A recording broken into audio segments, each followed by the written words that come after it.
Have you heard the saying, two heads are better than one? In the case of killer duos, it's more like two heads are twice as twisted. Killer couples are not your typical partners in crime. They're the stuff of nightmares. In history, we have terrifying serial killer couples such as Ian Brady and Myra Hindley, and Fred and Rose West, which I have discussed in previous episodes. Today we're going to look at another terrifying duo who went on a killing spree in California from 1978 to 1980. The serial killer couple horrified the city of Sacramento, leaving 10 victims in their wake. Charlene Gallego had a knack for luring unsuspecting youths into her car with her good looks and promises of work or marijuana. Initially, she seemed trustworthy until the victim met her husband, Gerald Gallego. The shocking crimes committed by this couple would leave entire communities paralyzed with fear.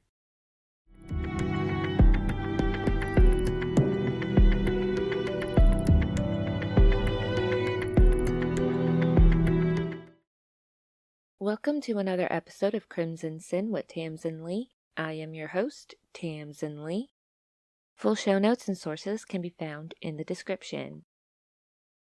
Don't forget to like and follow to stay up to date with the latest crime news and deep dive episodes. Also check out my Patreon page for the latest happenings with the show. Free members can gain access to updates on current crime news, cases, and more.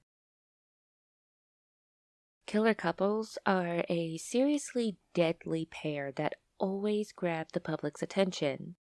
The serial murders of Charlene and Gerald Gallego are no exception. Charlene Gallego, originally Charlene Williams, was born on October 10th, 1956, in Stockton, California. She was an only child who was spoiled by her parents and was known as a smart, shy kid from a loving home. Her dad was a successful businessman who worked as a vice president at a chain of supermarkets. Because of his job, Charlene's parents traveled a lot. Charlene did well in school and even played the violin until her mom got hurt in an accident that left her disabled. After that, Charlene had to take on more responsibilities and started going on business trips with her dad. But all that pressure led her to rebel, and she started partying and even took her mom's money to gamble. As a young adult, Charlene started using drugs and alcohol. Her behavior with male coworkers led to her being disliked at work and gaining a reputation as a nymphomaniac. Charlene then married a wealthy man who was addicted to heroin.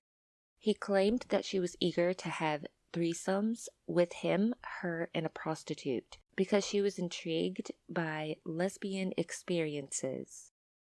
However, their marriage fell apart and ended in divorce, with Charlene's first husband blaming her parents for interfering in their relationship.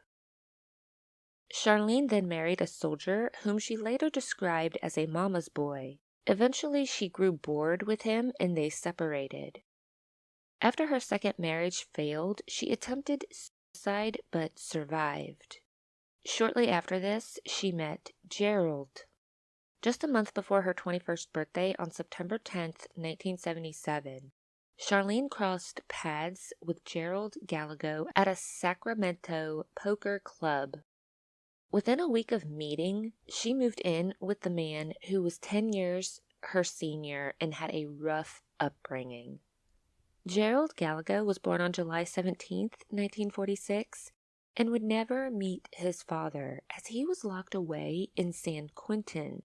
He was incarcerated for killing a police officer, and he killed a prison guard during an escape attempt.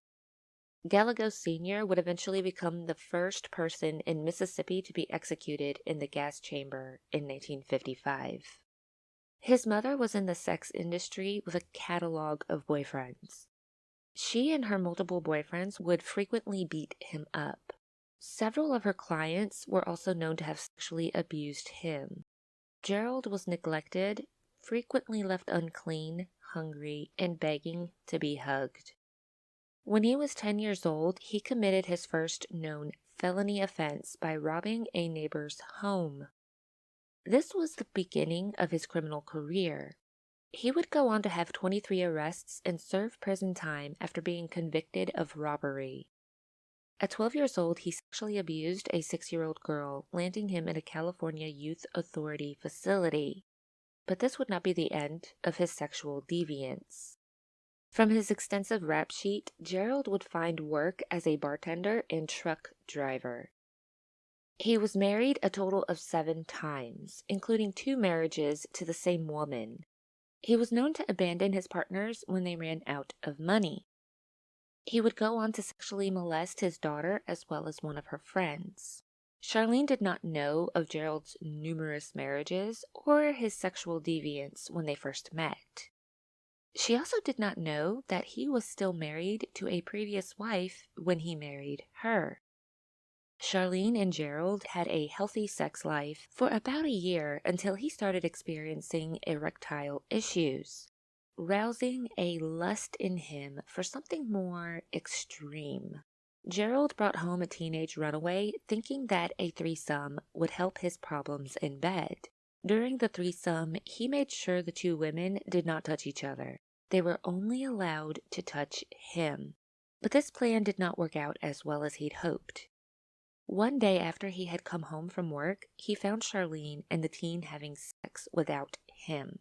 After throwing the teen out of an open window, he beat Charlene.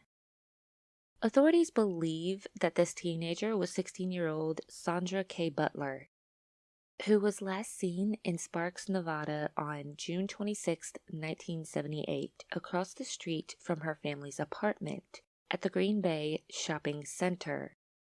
At the time of her disappearance, police labeled her as a probable runaway. Due to this, they did not take a lot of action in finding the teenager.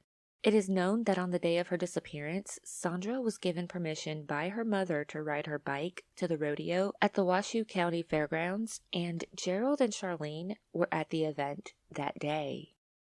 Gerald would go on to refuse to have intercourse with Charlene, claiming that he had lost his libido and become impotent. However, Charlene thought her lover's claims were false and believed he was having sex with patrons at his bartending job. After a year, he finally admitted to Charlene that he needed a pair of sex slaves to keep him excited, and asked her to find them for him.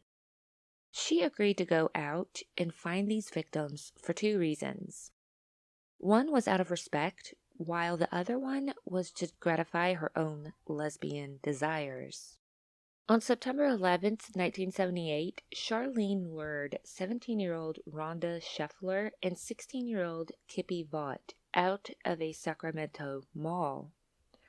Charlene tricked the 2 girls to come to her and Gerald's white van by offering them pot. But when they arrived, they found Gerald holding a .25 caliber pistol. Threatening the young girls with his gun, he restrained them and repeatedly assaulted them all through the night. The next day, Gerald and Charlene drove to Slough House, California. He ordered the girls out of the van and forced them to cross a field to a ditch. This is when he struck Kippy with a tire iron, then swung around to beat Rhonda. After this, he pulled out his weapon, shooting each girl once in the head. But Kippy moved. She was still alive, as the gunshot had lightly grazed her skull. As Gerald was leaving, she made an attempt to run, but was killed when he shot her 3 more times to the head. Rhonda and Kippy's bodies were discovered in the field 2 days later, just before Gerald's adult daughter filed charges against him for molestation. The Gallegos packed up and fled to Reno, Nevada, where they continued their monstrous deeds.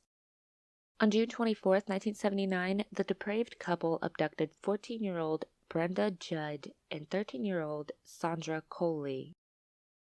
The teens were lured into the van with the promise of earning money by distributing flyers.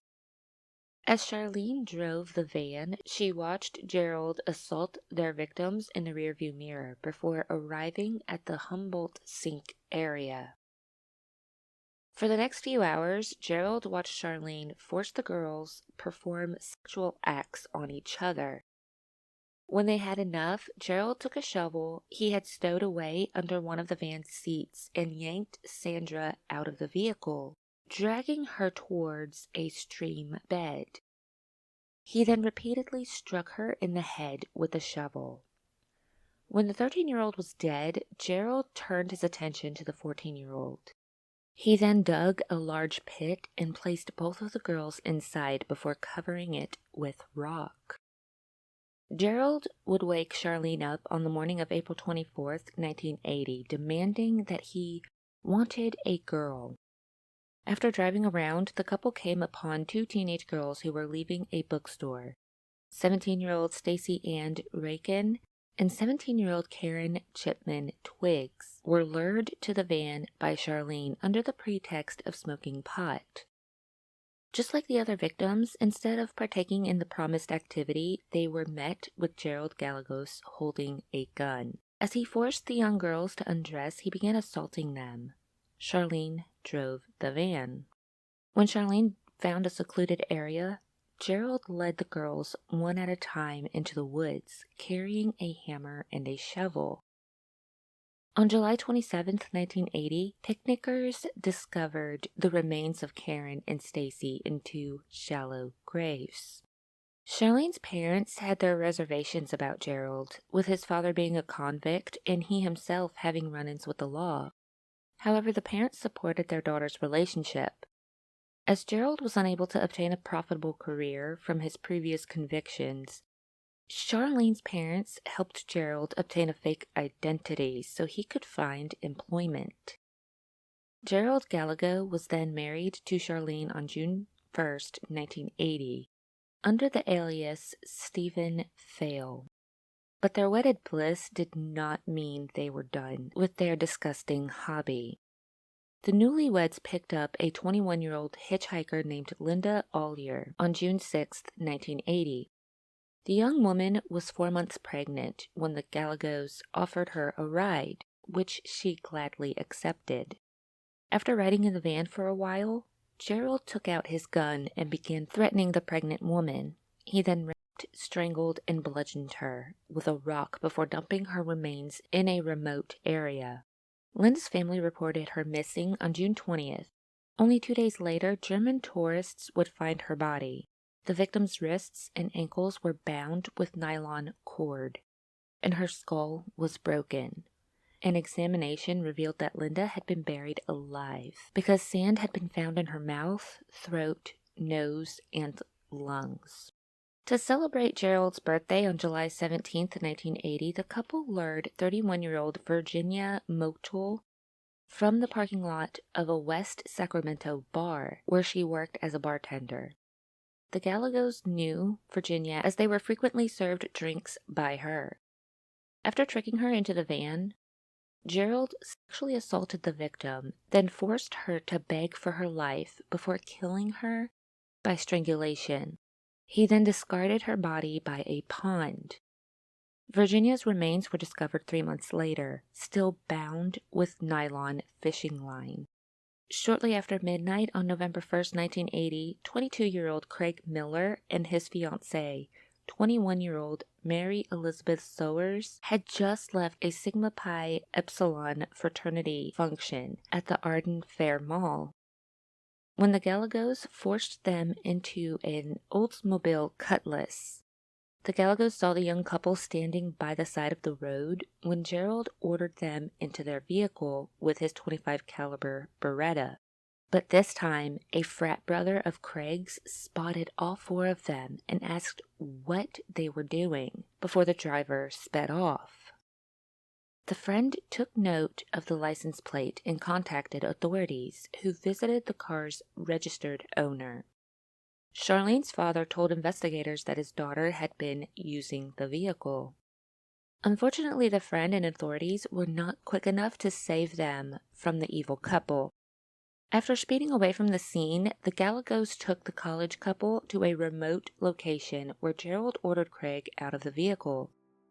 As the man turned to approach the front of the car, Gerald pointed his gun at Craig, shooting him in the back of the head while his fiancée watched. Gerald fired 2 more shots into the victim's head. His body was discovered the following day. Leaving his lifeless body on the ground, Gerald got back into the vehicle and ordered his wife to drive to their apartment. He then took Mary Elizabeth into the bedroom where he raped her for hours. Afterward, he ordered Charlene to drive to a rural area where Mary met the same fate as her fiancé. By the time Craig's fraternity brother identified Gerald Gallego from his mugshot, the husband and wife had already fled California for Omaha, Nebraska. The FBI became involved in the case and were subsequently arrested on November 17, 1980, at a Western Union where Charlene, who was pregnant, was collecting money wired from her parents. Gerald and Charlene pleaded not guilty to kidnapping and murder charges, but eventually Charlene's attorneys convinced prosecutors in different states and counties to allow Charlene to testify against her husband for a plea deal that reduced her sentence to 16 years and 8 months. On January 18, 1981, Charlene gave birth while in prison and confessed to her and Gerald's crimes in July 1982. Accepting the plea deal with California and Nevada prosecutors, she testified against Gerald, blaming all of their actions on him. Gerald Gallego was found guilty in California in April 1983 and in Nevada in June 1984 and was sentenced to death.